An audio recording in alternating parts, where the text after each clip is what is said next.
नमस्कार, मैं हूं निरंजन कुमार। DWN न्यूज में आप सभी का स्वागत है। आज मेरे साथ एक खास मेहमान हैं डॉक्टर महेंद्र सिंह नागर जी, जिन्हें समाजवादी पार्टी ने गौतम बुद्ध नगर से अपना लोकसभा का उम्मीदवार बनाया है। आज हम इन्हीं से बात करेंगे और लोकसभा की रणनीति और चुनाव की तैयारी के बारे में बात करेंगे। डॉक्टर साहब, आपका नाम? नमस्कार। ये बताइए, आप डॉक्टर भी हैं, आप नब्ज पकड़ के मरीज के बारे में जान लेते हैं कि उनकी बीमारी क्या है और उसका इलाज कर देते हैं। अब आप राजनीतिक जीवन में आ गए हैं, जनता से मिल रहे हैं, चुनाव लड़ रहे हैं, तो जनता की नब्ज क्या कहती है? जनता तो भाजपा से खासतौर से मेरा थोड़ा खराब है। जी जी जी। जनता खासतौर से समझ रही है कि पिछले 10 सालों से और उत्तर प्रदेश में 7 सालों से ये सरकार ने कुछ नहीं किया। डबल इंजन की सरकार ने नहीं, तो भी कुछ नहीं। और जहाँ तक नब्ज पकड़ने की बात है, वो मैं पेशे से बच्चों का डॉक्टर चिकित्सक हूँ और मैं समझता हूँ कि ऐसे लोगों को बीमारी पहचानते हैं, कैसे इन्वेस्टिगेट करते हैं, लेकिन पॉलिटिक्स का फिर थोड़ा सा डिफरेंट है। मैं काफ़ी कम से कम 25 साल से राजनीति में सक्रिय हूँ। इससे पहले एक दूसरे दल में रहा, अब इस दल में रहा, और अब जो मुझे चुनाव मैदान में उतार ही दिया, तो जो समस्याएं कुछ ऐसी हैं जो मुझे धीरे धीरे और भी ज़्यादा समझ आई और मेरे दिमाग में माइंड सेट है कि मुझे क्या करना है। गौतम बुद्ध नगर में बेरोजगारी कितनी बड़ी समस्या है और इसका समाधान आप कैसे करेंगे? गौतम बुद्ध नगर की तो बात छोड़िए, पूरे हिंदुस्तान में बेरोजगारी चरम पे है। अभी आंकड़ा एक आया था, गवर्नमेंट ने तो कहा था 84% है, लेकिन एक दूसरा आंकड़ा था दूसरी प्राइवेट कंपनी का, उन्होंने कहा कि बेरोजगारी 90% है। और सबसे ज़्यादा बेरोजगारी सब स्टेट के मुकाबले उत्तर प्रदेश में है। बेरोजगारी में लोग त्रस्त हैं, तंग हैं। वजह क्या है? हमें पीछे एग्जाम खिड़कियों की परीक्षाओं के पेपर आउट होते हैं क्योंकि सरकार उनको नौकरी नहीं देना चाहती। अगर नौकरी देना चाहता है, ऐसे कैसे होगा? बार बार पेपर आउट हो जाएगा। पेपर आउट नहीं होता, ये कहीं ना कहीं सरकार की गड़बड़ी है। हम अगर सत्ता में आए तो हम ऐसा कानून बनाएंगे कि या तो हिम्मत ही नहीं करेगा कोई पेपर आउट करने की, और कहीं आउट हो भी गया तो उसे कड़ी से कड़ी सजा देगा।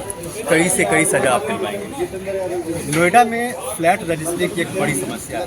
आप अगर सत्ता में आएंगे तो इस समस्या का समाधान कैसे करेंगे? और दूसरा सवाल ये है कि पॉल्यूशन जो है, इसको लेकर के आप क्या कर रहे हैं? जो फ्लैट रजिस्ट्रेशन की बात है, क्योंकि मैं एक दूसरी पार्टी में जिला अध्यक्ष में हूँ, अभी मैं सक्रिय हूँ। ऐसी सिंपल सी समस्या, कोई ज़्यादा समस्या नहीं। फ्लैट ओनर्स दो तरह के, एक को फ्लैट मिल गया रजिस्ट्री में, एक ऐसे उन्हें फ्लैट ही नहीं मिला या स्कीम बीच में लटकी पड़ी है, उनको हम मुझे 50 लोग क्या गड़बड़ है, वो फ्लैट बिल्डर और कहीं ना कहीं प्राधिकरण का नेक्सस होता है। वो उनको पैसे प्राधिकरण ने जमा नहीं करे, प्राधिकरण के अंदर जमा नहीं करे, तो वो उन्हें NOC नहीं देता प्राधिकरण। जब NOC नहीं देता तो उनकी रजिस्ट्री नहीं होती। तो हम इसको त्वरित तरीके से तेज़ी से, ये मैटर तो ऐसा है, हमें आए कॉन्फिडेंट, अगर हमें मौका मिला, सरकार बनी हमारी, तो ये काम 3 से 6 महीने में सभी बिल्डर्स का और बिल्डर्स बाहर से सबका समस्या खत्म हो जाएगी। पिछले कुछ सालों में ये देखा गया है कि किसानों की बड़ी समस्या रही है, लगातार वो धरना पे बैठते हैं। आप जब सत्ता में आएंगे तो किसानों के लिए क्या करेंगे और किसान की मांग क्या है? अब मैं थोड़ा सा आपको बैक में ले जाऊँ। पिछले 7 साल से योगी जी है, सेंट्रल में की सरकार है, इन्होंने 1 रुपया भी मुआवजा नहीं दिया। जिनकी जो भूमि अधिग्रहण बिल था, वो था ग्रामीण इलाके में 4% सेक्टरेट का और शहर में डबल। पहले तो इन्होंने गौतम बुद्ध लगभग सारा ही शहर बना दिया, वो कह दिया एक कस्बे है, ये गांव नहीं है। एक तो बड़ी गलती की, तो जब गलती कर दी, तुम्हारी सेक्टरेट 1000, तो उन्हें मिलना था 4000, अब मिलता उन्हें 2000। तो एक में और व्यक्तिगत तौर से हम बेसिकली किसान हैं, इसमें भी गवर्नमेंट की फेल है।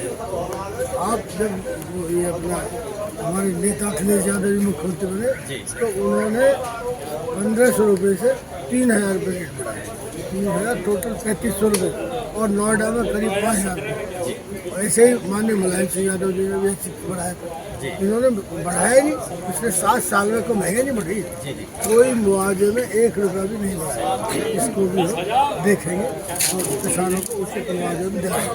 दूसरी, जो इन्हें 6% प्लॉट दिए जाते हैं, कुछ किसान ऐसे हैं जिनकी ज़मीन 10-12 साल पहले की आज तक प्लॉट ही नहीं मिले। अब कह रहे हैं हमारे पास ज़मीन नहीं है, तो तुम्हारे पास ज़मीन है, ज़मीन ऑक्शन के लिए कहाँ से आए? तो इस समस्या का समाधान सरकार चाहे वो कर सकती है, क्योंकि किसानों के प्रति उनका रवैया सही है। ये तो बोलते थे कि किसानों की आय 2022 तक दुगनी कर देंगे, दुगनी हुई, खर्चा दुगना, खाद बढ़ गया, बीज की रेट बढ़ गया और खर्चा डबल, जो इनकम है वो डबल नहीं। हमारा आशीर्वाद।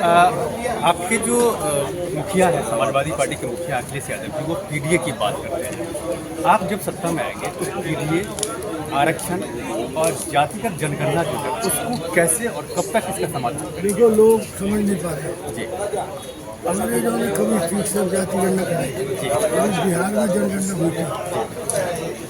तो जनगणना का मकसद ये नहीं है कि हम जातिवाद की राजनीति करें। जनगणना का मतलब है कि हम असलियत में ये जानना चाहते हैं कि लोगों की संख्या कितनी है। उसमें ये भी देखा जाए कितनों को जॉब है, कौन जॉब पे है, कौन नहीं है, किस जाति में कितने लोग सही से सेटल है या नहीं है। इसको देखते हुए आगे कानून बनाए जाए। और ये हम ये नहीं कह रहे कि इससे जो अपर क्लास है, स्वर्ण क्लास है, उनको कोई नुकसान हो, उनको कोई नुकसान नहीं हो। उनका भी ऐसे ही जब उनको लगेगा कि इनके लोग भी पीछे, तो उनके बारे में विचार किया जाएगा। अभी माननीय राहुल गांधी ने कहा कि हम आरक्षण को 50 से भी बढ़ा सकते, तो कानून बनाएंगे जिससे लोगों को उचित नौकरी और उचित इन्वॉल्वमेंट सरकार में हो सके। एक बड़ा सवाल है, प्रदेश की सरकार जो है योगी आदित्यनाथ, वो कहते हैं महिला सुरक्षा को लेकर के कि जो महिला सुरक्षा हमारे सत्ता में आने के बाद बहुत अच्छी। इस दावे में कितनी सच्चाई है? इस पर सच्चाई कुछ नहीं है। योगी आदित्यनाथ को देखना चाहिए कि उन्नाव में क्या हुआ, हाथरस में क्या हुआ, और हमारी पहलवान बेटियों के साथ क्या हुआ। दिल्ली का सांसद है, उसके खिलाफ कोई एक्शन नहीं। और बेटियाँ रोज नए नए आप पढ़ेंगे, देखेंगे, तो जो मैं उदाहरण दे रहा हूँ ये तो सबको पता है उन्होंने क्या किया, क्या एक्शन। उनका MLA था, चला गया उसका आपको, लेकिन बहुत न्यूटन फ्रंट सिंह को पूछवा नहीं। उससे हमारी पहलवान बेटियों को इसका जवाब, जो भी लड़कियाँ उनको कहीं ना कहीं कुछ ना कुछ तो गलत किया, हम लोग को इंटरनेशनल पहलवानों से पूछेंगे। तो इन्होंने अपने फायदे के लिए उस आदमी को नहीं हटाया, उसके लोगों ने बड़ा रोक किया। और हरियाणा में तो इसका जवाब नोएडा का डेवलपमेंट किसने किया और जेवर एयरपोर्ट, जेवर का जो इलाका है, इसका विकास किसने किया? क्या आपको लगता है कि बीजेपी जो है ये माइलेज ले रही है? 1976 में नोएडा की स्थापना जी नारायण दत्त तिवारी जब मुख्यमंत्री, उस जमाने में इसका शुरू किया। इसका विकास हुआ, योजनाएं बनाई गई। और ये नहीं हुआ विकास का, सन 1991 में मुलायम से मुख्यमंत्री थे तो मेट्रो परियोजना जो थी, अब जो ग्रेट नोएडा की जो मेट्रो वो अपने मान बनाने के लिए तो बेसिक 2 बड़ी प्रोजेक्ट, उन्होंने एक एलिवेटेड रोड भी बनाया उस जमाने में। अखिलेश जी ने जो नोएडा को ग्रेट नोएडा में उसको गाजीवासी रोड इससे अच्छा हुआ।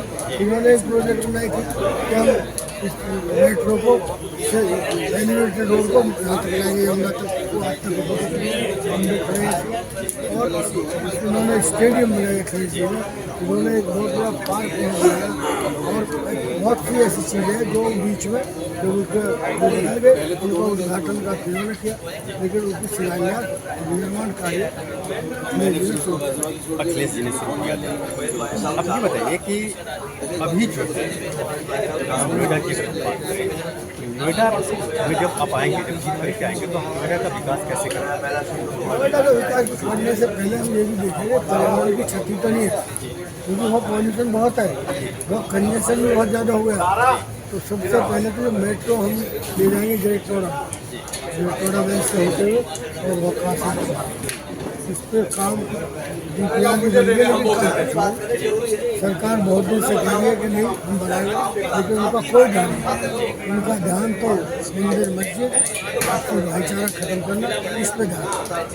मंदिर मस्जिद और आपसी भाईचारा खत्म करने पर ध्यान है। एक आखिरी सवाल है, आपके साथ दो कैंडिडेट हैं, बीजेपी से महेश शर्मा जी हैं, डॉक्टर महेश शर्मा जी वो भी डॉक्टर हैं, और एक बीएसपी सामने खड़े हैं।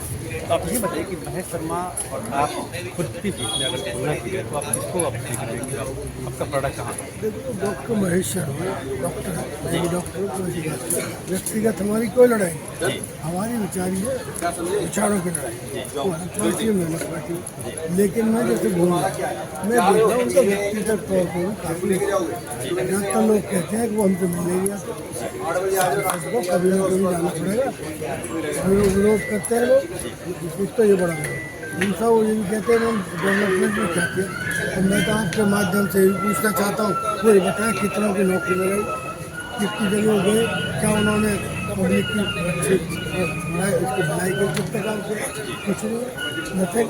और रही है तीन समाजवादी पार्टी लड़ रही है, तीन लड़ रही है, लेकिन सबसे आगे समाजवादी पार्टी गठबंधन है। सबसे आगे समाजवादी पार्टी गठबंधन है। आपका बहुत बहुत धन्यवाद। तो ये थे मेरे साथ महेंद्र सिंह नागर जी, जिन्होंने बेबाकी से अपनी राय रखी है। आप मेरे साथ बने रहें। आपका बहुत बहुत धन्यवाद। मैं एक सेकंड बात कर रहा हूँ।